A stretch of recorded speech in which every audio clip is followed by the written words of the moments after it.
Hola chicos, ¿cómo están? Vamos a hacer el video de hoy hablando sobre el género fantástico, un poco de teoría del género fantástico, ¿sí?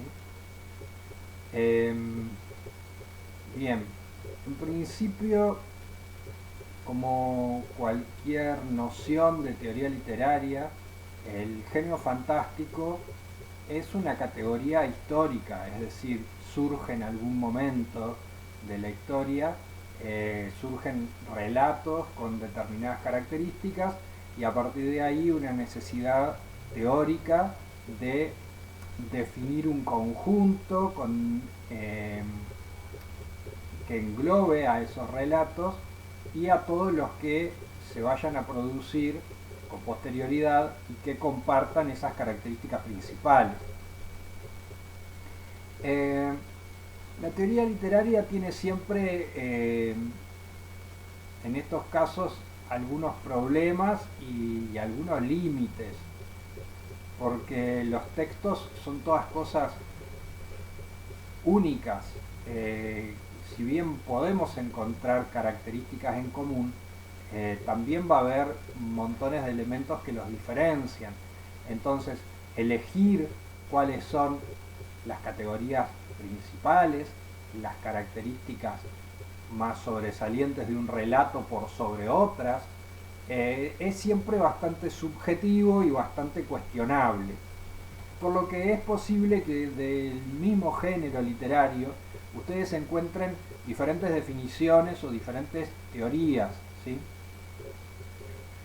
Y aun cuando adoptemos una teoría, después esa teoría siempre va a presentar límites y excepciones, textos que no sabemos si incluir o no dentro del conjunto que definimos. Por eso siempre en teoría literaria es conveniente eh, trabajar con una noción de conjuntos difusos, donde eh, no hay que tratar, no hay que empecinarse en hacer un recorte que sea demasiado prolijo, ¿sí? Porque justamente una característica de la literatura, como de cualquier forma de arte, es tratar de innovar constantemente. Entonces, en cuanto yo establezco un recorte, los autores rápidamente van a tratar de escapar de ese recorte, van a tratar de crear una obra nueva que sea diferente y que de alguna manera me termine rompiendo esos límites, ¿sí? Entonces, bien, si tenemos esto claro, eh, pasamos específicamente a lo que sería género fantástico. Yo diría que la definición más clásica de género fantástico es la de Tuezan Todorov. Agarren un libro de Todorov acá, más que nada para que vean cómo se escribe el nombre, porque es raro el nombre. Bien, ese, Todorov.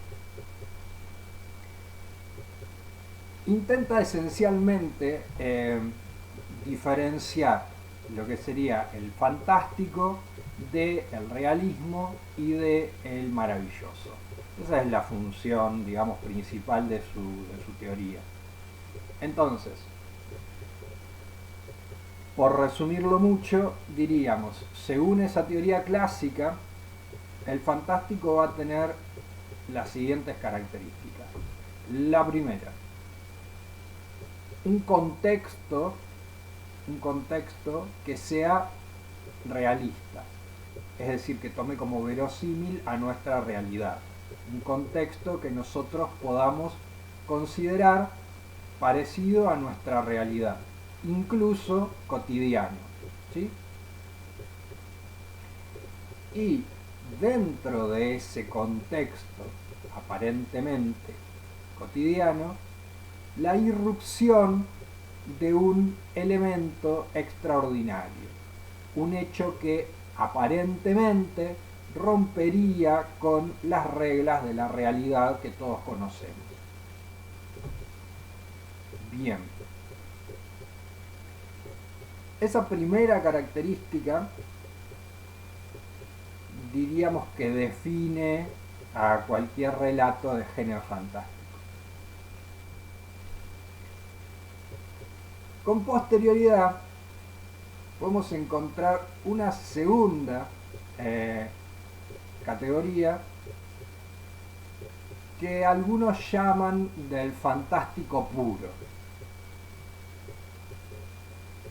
y que consistiría en que en un relato de este género se tiene que producir la duda acerca de si ese elemento extraordinario tiene una explicación natural o sobrenatural.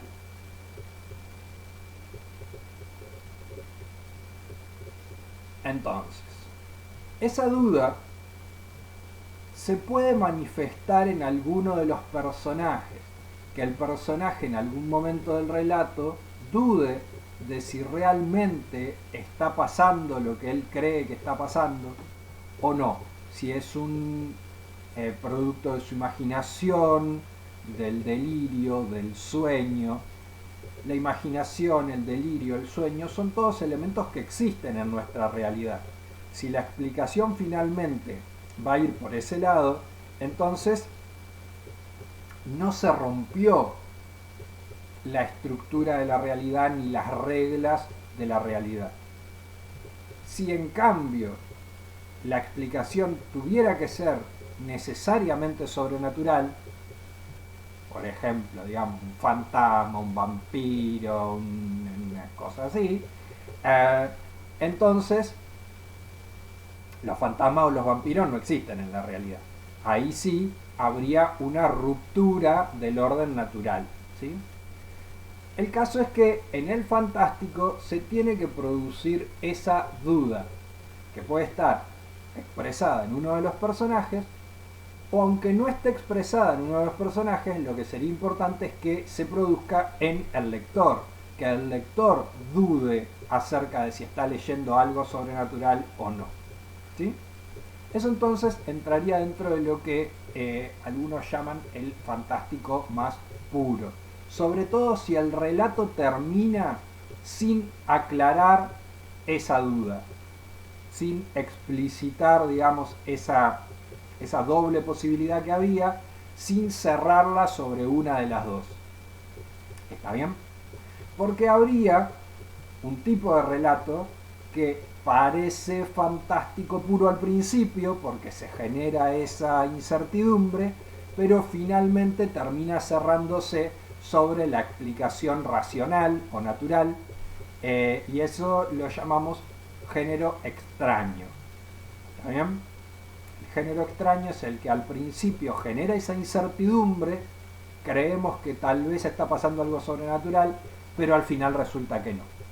Hay una explicación realista, natural, racional para el conflicto del relato. Si quieren tener un ejemplo fácil de género extraño para entenderlo mejor, cualquier episodio de Scooby-Doo pertenece al género extraño. Es decir, parece que hay un fantasma, todos corren por la casa embrujada, pero al final del relato lo agarran con una trampa, le sacan la máscara y no era un fantasma, sino el bibliotecario, el dueño de la casa, de la mansión, el que sea. Un tipo disfrazado, ¿va?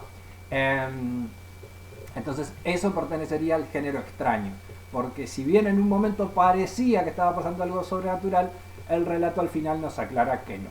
¿Está bien?